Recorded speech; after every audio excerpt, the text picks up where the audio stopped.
샬롬 반갑습니다. 오늘도 리딩 지저스 매일 묵상 함께 시작하도록 하겠습니다. 민수기 21장 말씀입니다. 자, 이스라엘 백성들은 하나님께서 약속하신 땅 가나안을 향해 가고 있었어요. 그 길을 가는 동안 아론은 죽었고 백성들도 대부분 새로운 세대로 교체되고 있었습니다. 그들은 북쪽을 향해 가고 있었는데요. 이스라엘은 그곳을 가기 위해서 에돔 땅을 지나가야 했습니다. 그래야 빠르게 이동이 가능했죠. 그래서 에돔 왕에게 정중히 부탁을 합니다. 밭으로도 포도원으로도 지나가지 않고 우물물도 마시지 않을 테니 그곳을 지나갈 수 있도록 길을 열어달라라고 요청을 했습니다. 하지만 에돔 왕은 친절을 베풀지 않았죠. 하지만 하나님께서는 그들을 미워하지 말라고 말씀하십니다. 자, 이 일은요, 나중에 이스라엘 백성들의 걸림돌이 되고 맙니다. 그 사이에 남쪽에 살고 있는 가나안 왕 아랏이 싸움을 걸어오는데요. 남쪽에서부터 자신들에게 다가오고 있으니 위협을 느꼈던 것입니다. 가는 길을 막아내고 이스라엘 사람 몇 명을 잡아갔습니다. 자, 이스라엘은 하나님께 그들과 싸울 수 있도록 전쟁을 허락해달라라고 합니다. 그리고 그들과 전쟁을 치르고 대승리를 거두었죠. 그리고 이제 다시 길을 가야 하는데 에돔 땅을 지나갈 수는 없고 돌아가야 했습니다. 그런데 여기에서 백성들의 마음이 이상해지기 시작하는 거예요. 에돔 땅의 길을 잘 지나갔다면 아무 일도 없었을 것 같기도 합니다. 자, 우리 4절 말씀 같이 한번 보겠습니다. 4절 말씀입니다. 백성이 호르산에서 출발하여 홍해 길을 따라 에돔 땅을 우회하려 하였다가 길로 말미암아 백성의 마음이 상하니라. 백성의 마음이 상하니라. 자, 에돔 땅을 돌아서 가려고 하니 마음이 어떻게 되었습니까? 상해버린 거예요. 마음이 상했습니다.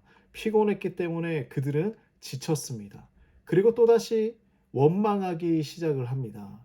자, 그런데 이 원망의 내용이 정말 대단합니다. 자, 우리 5절 말씀 같이 한번 볼까요? 백성이 하나님과 모세를 향하여 원망하되 어찌하여 우리를 애굽에서 인도해 내어 이 광야에서 죽게 하는가? 이곳에는 먹을 것도 없고 물도 없도다. 우리 마음이 이 하찮은 음식을 싫어하노라.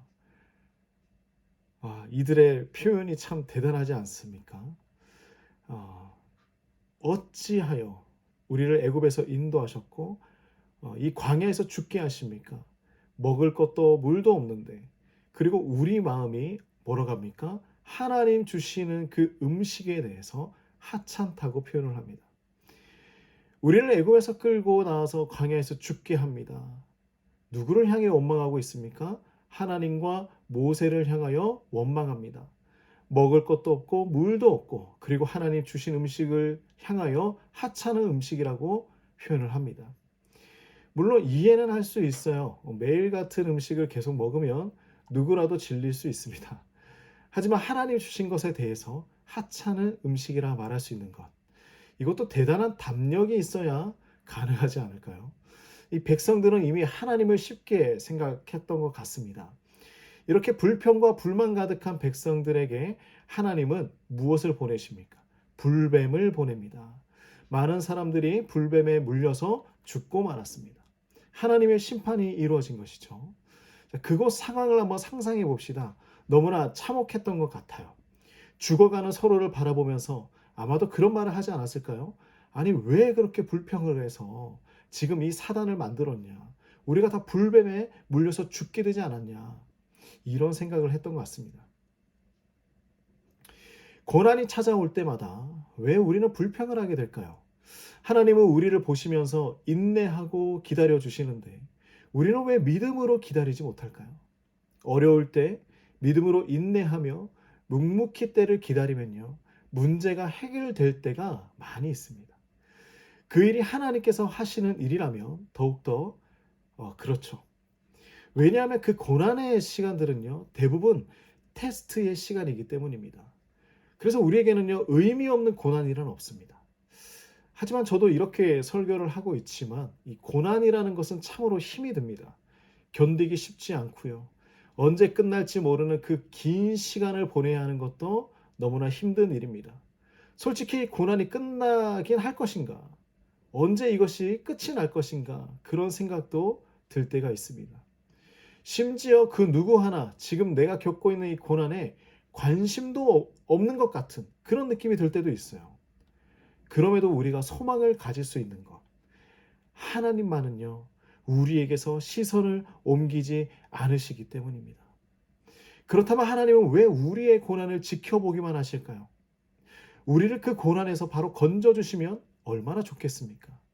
하지만 우리는 하나님께 기도하고 간구하고 고난에서 건져달라고 먼저 간청하지 않습니다. 불평과 불만이 더 먼저 찾아옵니다. 왜 이렇게 힘드냐고 현재 상황만 보며 답답해합니다. 그러나 하나님은 우리가 기도하기 원하시죠. 그 고난 중에서 해답을 주실 수 있는 분 바로 하나님밖에 없음을 우리에게 가르쳐 주십니다. 이제 이스라엘 백성들은 하나님을 향한 원망으로 가득 차서 이제 죽음만을 기다리고 있었습니다. 목숨이 오고 가고 나니 그제서야 무엇을 해야 하는지 깨닫게 되는 것이에요. 그들을 살릴 수 있는 분은 하나님밖에 없다는 것이죠. 자신들이 원망하던 모세에게 이제는 도리어 부탁을 합니다. 간청을 합니다. 우리 7절 말씀 함께 보겠습니다. 백성이 모세에게 이르러 말하되 우리가 여호와와 당신을 향하여 원망함으로 범죄하였사오니 여호와께 기도하여 이 뱀들을 우리에게서 떠나게 하소서. 모세가 백성을 위하여 기도하매. 자, 백성들은 하나님과 모세를 원망했던 것을 회개합니다. 그리고 모세에게 자신들을 위해 기도해 달라고 간청하고 있어요. 하나님은 그 모세의 기도에 응답해 주시죠. 어떻게 그들이 살아갈 수 있는지 방법을 가르쳐 주십니다. 놋뱀을 만들어서요, 장대 위에 높이 달았습니다. 그리고 그것을 쳐다보는 사람은 살 수 있었습니다. 놋뱀을 바라보는 것 누구나 할 수 있는 일이에요. 그런데 이 놋뱀의 능력이 있기 때문이 아니에요. 하나님의 말씀을 믿고 순종한 사람만이 살아날 수 있는 것입니다. 자, 그럼에도 누군가는 이 놋뱀을 보지 않았을 거예요. 그리고 나중에 이 놋뱀은 이스라엘 사람들의 우상 숭배의 대상이 되고 맙니다. 자, 무엇을 바라보든 제일 중요한 것은 무엇이냐면 하나님을 향한 믿음이 없으면 그 모든 것은 우상이 될 수밖에 없는 것이죠. 그래서 우리는 언제나 우리의 상황을 이끌어 가시는 그 뒤에 계시는 우리의 상황 그 뒤에 계시는 하나님을 바라보는 훈련이 필요합니다. 놋뱀을 바라보면 살 수 있었어요. 그러나 그 놋뱀을 통하여 치유하시는 하나님을 바라보아야 하는 것이죠. 우리가 고난 가운데 있다면 그 고난 너머에서 모든 것을 운행하고 계시는 하나님을 바라보아야 하는 것입니다. 자, 신약에 와서 예수님은 십자가와 놋뱀 사건을 연결시키시죠. 예수님을 바라보는 자는 누구나 구원을 얻을 것이다. 우리가 구원받는 길은 하나님을 믿는 것 그거 하나밖에 없습니다. 하나님의 말씀을 듣고 신뢰할 때에 패배의 땅이었던 호르마가 승리의 땅인 호르마가 되고 만 것이죠. 죽음을 가지고 온 불뱀은 믿음을 가졌을 때에 구원을 주는 불뱀이 되었습니다. 지금도 생명을 얻는 비결은 동일해요. 십자가에 달리신 예수님을 바라보는 것입니다. 나를 구원하실 유일한 분임을 알고 바라보는 것이죠. 너무나 쉬운 방법입니다. 노력하라, 선행을 많이 쌓아라 이런 거 아니에요. 오직 믿음으로 예수님을 바라보는 것입니다. 그러므로 우리 모두 하나님만 바라보며 살아가길 소망합니다. 우리 항상 기억하시기 원합니다. 나에게 지금 찾아온 이 고난, 축복, 기쁨, 이 모든 일들은 그 너머에 하나님이 인도해 주고 있음을 깨달아 가는 것입니다. 고난이라는 단어를 우리가 지워보면 하나님이 함께 계시다는 것을 알 수 있습니다. 우리 사랑하는 성도님들 힘내시기 바랍니다. 기도하겠습니다. 하나님 아버지 참으로 감사합니다.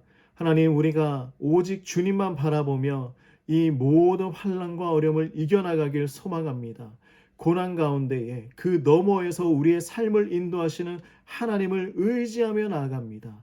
하나님, 우리의 삶을 주관하여 주시고 오늘 이 하루도 하나님의 손 안에서 은혜 누리며 또한 축복 누리며 살아갈 수 있도록 함께하여 주시옵소서. 예수님의 이름으로 간절히 기도드립니다. 아멘.